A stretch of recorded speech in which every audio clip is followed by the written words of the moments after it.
Halo, apa kabar? Kembali berjumpa dengan saya dan Bung Rocky Gerung dari Rocky Gerung Official Forum News Network. Apa kabarnya? Semoga Anda dalam kondisi sehat walafiat, tetap semangat. Hari juga cuaca juga terasa cerah ini meskipun tadi pagi sempat ada hujan gerimis. Dan kita mulai seperti biasa, seperti juga kalau Anda masuk ke pom bensin dimulai dari salam nol. Karena itu simbol kejujuran, kan gitu ya. Dimulai dari nol itu kan simbol kejujuran, ya, Bung Rocky ya. Ya, tapi ada rakyat yang saldonya tinggal 0 di dompet. Itu salam kesengsaraan. Itu akibat dari 20%. Ya. Saya kira ya, itu erat kaitannya. Dan sekarang publik menjadi lebih paham kok. Tadinya kan mereka bingung itu apa sih PT presidensial threshold 20% urusannya dengan kita gitu kan.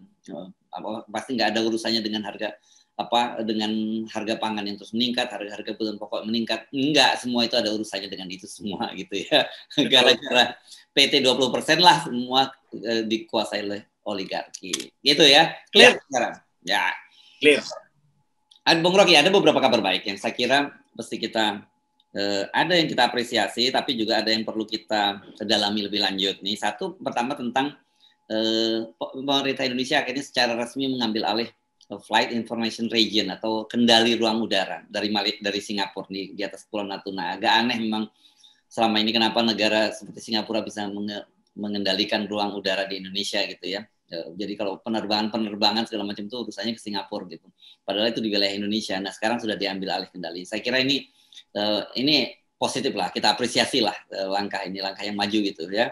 Yang kedua, berita tentang ini harusnya kalau yang ini saya sampaikan harusnya berita baik juga karena Pak Jokowi menyatakan bahwa apapun risikonya ekspor bahan mentah itu akan di stop gitu. Nah, tapi kemudian orang tanya ini kemarin tapi soal ekspor batu bara kok setelah di stop dilepas lagi kan gitu, jadi pertanyaan itu berita yang kedua. Yang ketiga ini saya kira soal kemarin ada gelar pasukan gelar pasukan yang dilakukan oleh Kepala Staf Angkatan Darat Jenderal Dudung Abdurrahman, karena ada katanya dia sudah mendapat data intelijen dari rapat di Kemenhan bahwa ada penyusupan kelompok-kelompok radikal sudah terpapar secara meluas di tengah masyarakat, di kampus, di mana-mana. Itu 3 topik yang saya kira perlu kita bicarakan. Nanti tidak tertutup kemungkinan sambil ngobrol ada topik-topik lain yang perlu kita bahas. Oke, kita soal ruang udara kan itu ruang udara yang dimaksud ruang udara sipil, bukan ruang udara untuk pertahanan militer. Dan memang ruang udara di dunia dibagi berdasarkan kesepakatan keselamatan sebetulnya, atau bukan soal kedaulatan. Dan itu yang diatur dalam Civil Aviation Organization, organisasi penerbangan sipil. Jadi memang Singapura dari awal kemerdekaan dapat semacam keuntungan karena setelah Perang Dunia Kedua dihitung siapa yang lebih efisien untuk mengelola udara di sekitar kawasan, dan itu yang menyebabkan kita sebetulnya merasa nggak enak betul ya. Udara di atas Sumatera kok kontrolnya dari Singapura, dan itu terus menerus. Dan ya bagus juga karena akhirnya kita bisa buktikan bahwa kita bisa mengatur keselamatan udara di sekitar Cina Selatan situ, di atas Riau segala macam. Jadi ini sebetulnya 2 hal. Satu adalah kebanggaan karena kita bisa mengatur. Yang kedua, kepercayaan dunia melalui ICAO bahwa Indonesia punya teknologi yang mampu menjamin keselamatan, termasuk keselamatan Singapura, karena mesti diatur lewat dari Jakarta aviasinya. Tapi sekali lagi itu jadi semacam pelipur berita lah. Ada yang baik juga yang kita peroleh minggu ini nih. Selain 2 berita tadi yang kemudian menimbulkan tanda tanya. Nah, kemudian tadi apa berita kedua ya? Soal Pak Jokowi stop impor bahan mentah apapun risikonya gitu ya. Nah, ini statementnya beliau ketika melepas acara seremoni ini, melepas ekspor ke bahan yang dari smelter gitu ya. Iya, Pak Jokowi selalu pakai istilah yang patriotik apapun resikonya. Ya risiko pertama tentu adalah kartel internasional akan menguji Indonesia. Serius nggak kalau apapun resikonya tuh kan begitu kan? Ya. Karena kita tetap negara yang tergantung pada koordinasi oligarki dunia tuh. Nasionalisme itu kadang-kala cuma ada di headline. Nanti di isinya dalam perjanjian juga kita takut juga kan. Jadi Pak Jokowi menang di headline, tapi nanti kalah di dalam perjanjian kan. Begitu selalu yang terjadi. Tapi oke, kalau itu dilakukan kita bisa bikin analisis. Ya, mungkin Pak Jokowi memang ingin menekan industri-industri besar supaya apa yang dia sebut selalu hilirisasi itu. Jadi lakukan di Indonesia manufaktur itu, jangan ambil bahan mentah kita doang. Tapi nanti kemudian pertanyaan internasional, iya kalau itu menguntungkan. Kalau comparative advantage-nya itu nggak dapat, ya ngapain dia bikin smelter? Atau dia bisa lobby juga pejabat-pejabat tingkat dirjen bahkan supaya jangan terjadi hilirisasi. Lebih enak bagi mereka bahan baku dah, kita beli bahan baku Anda aja tuh. Jadi ini hitungan yang panjang. Belum lagi konflik dalam kabinet antara menteri-menteri yang doyan ekspor dan menteri-menteri yang anti ekspor. Kan begitu kan? Menteri Perdagangan pasti menganggap aduh udahlah kita import aja deh, ngapain kita ekspor mahal-mahal. Sementara wilayah industri, kawasan menteri-menteri di kalangan perindustrian tentu ingin ekspor. Jadi Pak Jokowi nanti akan mengalami dua kerepotan. Pertama, kartel internasional yang udah punya perjanjian panjang dengan pemasok Indonesia. Yang kedua, konflik kebijakan di antara menterinya sendiri yang seringkali terjadi. Yang bagian impor pasti akan konflik dengan departemen atau kementerian yang punya ambisi ekspor. Tapi udahlah, kita anggap aja bahwa Pak Jokowi sedang mempertontonkan kemampuan dia untuk mengendalikan situasi. Nanti 2 hari lagi kita uji, berubah apa enggak? Biasanya begitu sih. Saya sepakat soal itu, karena saya mengingatkan kembali waktu beliau menyatakan soal batubara ya, itu kan juga serius dan kemudian berubah lagi dan media juga menyoroti ini. Nah ini tadi supaya lebih akurat nih saya bacakan beritanya ya. Ini di Kompas ini dia yang mengutip dari YouTube yang disiarkan Sekretariat Presiden ini.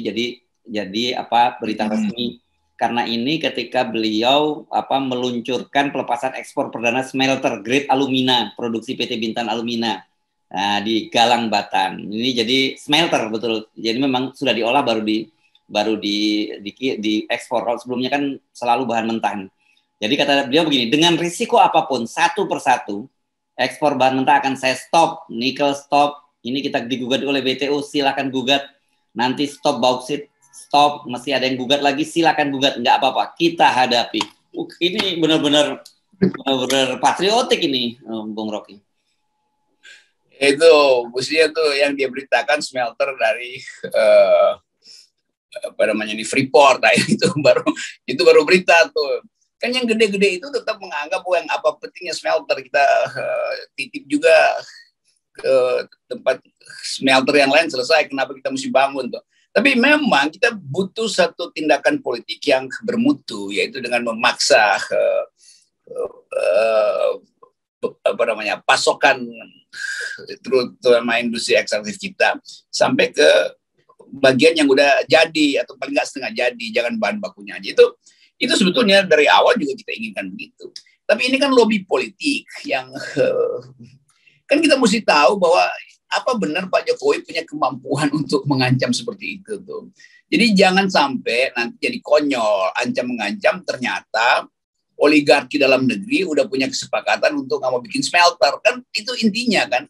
Kalau luar negeri mah dia nggak peduli, dia cuma mau tahu lebih secara komparatif lebih menguntungkan mana, membeli barang setengah jadi atau bahan bakunya tuh.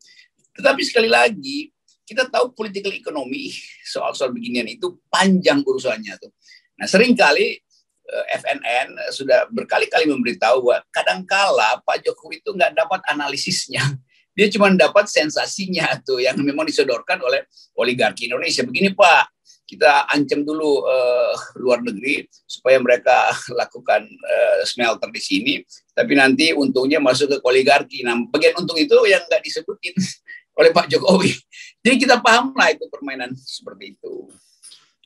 Ya, jadi selalu setiap kali kita mendengar statement Presiden Jokowi, harusnya itu adalah sebuah kebijakan seorang kepala negara gitu ya. Tapi karena kita juga belajar dari pengalaman gitu, kalau Pak Jokowi memberikan statement ya kita mesti tunggu berikutnya, karena sebenarnya nggak lama, biasanya 1, 2, 3 hari kan muncul kebijakan lagi yang berbeda lagi kan gitu. Ini fakta loh ya yang kita sodorkan ya, misalnya dalam kasus batubara kemarin gitu ya. Yes. Ya, Pak Jokowi sering kali dia ucapin sesuatu, padahal sebetulnya bahkan dirjen bisa batalin ucapin Pak Jokowi kan. Nanti ada dirjen yang ralat itu. Karena memang kemampuan Pak Jokowi untuk membaca secara komprehensif itu nggak ada tuh. Yang kedua, memang banyak informasi disembunyikan dari Pak Jokowi. Karena ya orang tahu Pak Jokowi nggak punya kapasitas lah untuk ngitung segala macam konsekuensi. Karena itu kasih aja kalimat yang bombastis gitu.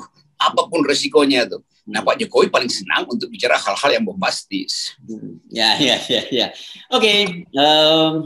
Ada yang positif, ada yang kita apresiasi, tetapi selalu saja yang lainnya kita mesti beri catatan kritis ya. Kita lanjut ke topik berikutnya, Bung Rocky. Tadi kita singgung ini, rupanya Dudung ini kemarin, Jenderal Dudung, Kepala Staf Angkatan Darat ini melakukan apel ya, apel di Silang Monas. Dan ini yang hadir itu, pasukannya itu ribuan kekuatan TNI Angkatan Darat di bawah Mabesat dan Kodam Jaya.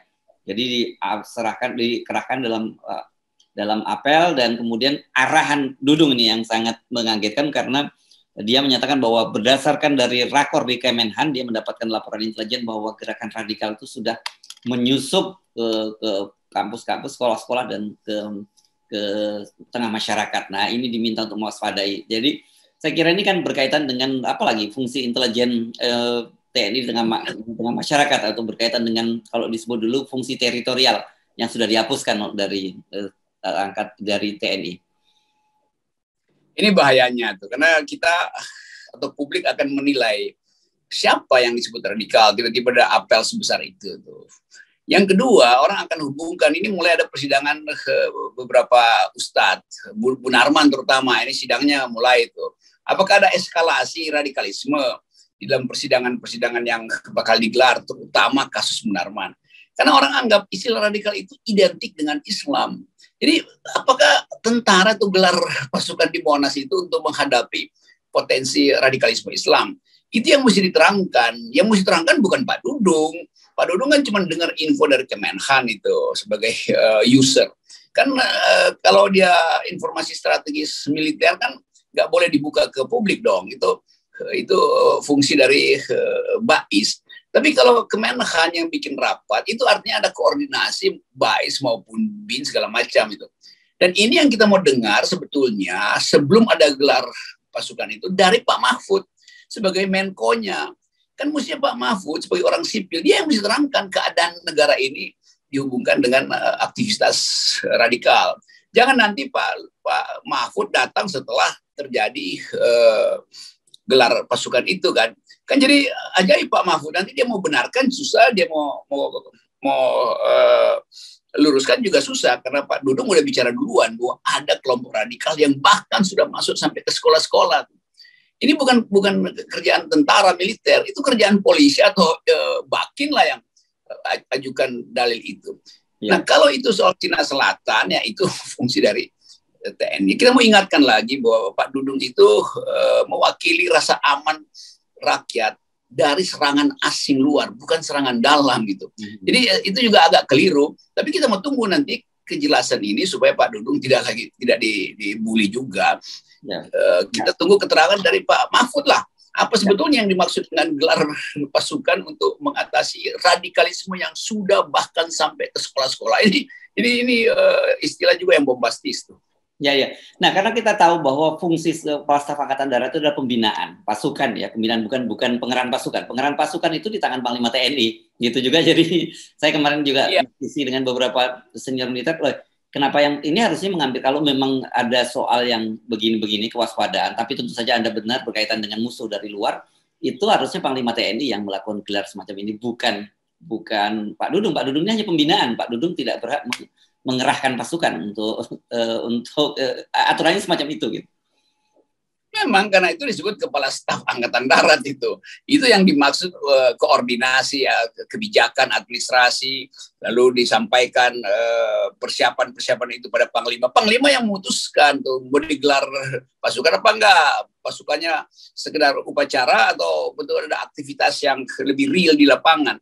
Kan itu namanya fungsi komando dari panglima. Jadi kalau panglimanya belum ucapin sesuatu, lalu orang bikin analisis, ada apa gelar pasukan itu.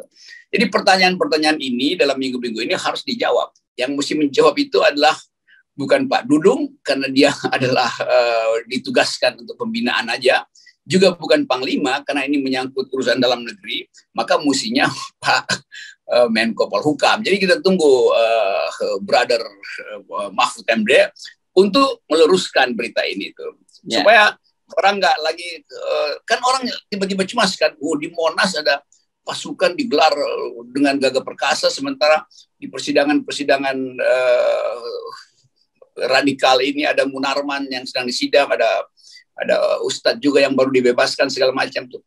Jadi kekacauan alam pikiran kita itu justru bisa melemahkan daya tahan kita sebagai bangsa.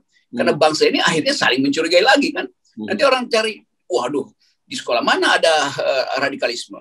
Mak-mak juga mulai khawatir tuh anaknya di sekolah di tempat-tempat yang ternyata jadi sarang radikalisme. Jadi kita minta melalui forum FNN, forum media, supaya itu dijelaskan tuh apa yang dimaksud oleh Pak Dudung, bagaimana komentar Panglima, dan terutama apa penjelasan dari Menko Polhukam. Itu yang ditunggu. Ya. Dan harus cepat diucapkannya. Ya. Kalau tidak akan menimbulkan nanti kecurigaan, uncertainty lah, ketidakmenentuan situasi ya, Bung Rocky ya. Nah, tapi gini, seperti biasa ada satu hal yang menurut saya sangat menarik, dan ini kita biasa simpan yang terbaik di belakang, save the best for last gitu ya. Ini kasus saya kira menarik karena Kaisang kabarnya sudah menggandeng Hotman Paris Hutapea untuk menghadapi pelaporan dari Ubaidah Badrun. Nah, ini baru benar nih menurut saya ya, Kaisangnya yang harus turun langsung, karena yang dilaporkan oleh Ubaidah Badrun kan Kaisang, bukan buzzer, bukan komisaris BUMN gitu, Bung Rocky. Dan ini kita dorong nih, bagus proses hukum dihadapi secara hukum kan.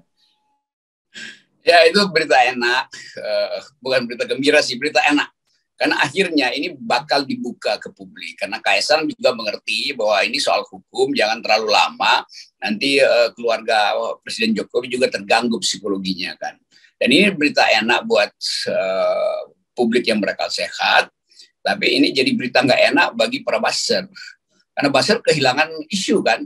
Kan biasanya buzzer itu ingin ini diperpanjang supaya amplopnya makin tebal. Nah, kalau Kaisang sebagai orang yang dilaporkan oleh Ubaidillah itu sudah mengambil langkah antisipasi hukum, maka berhentilah di buzzer.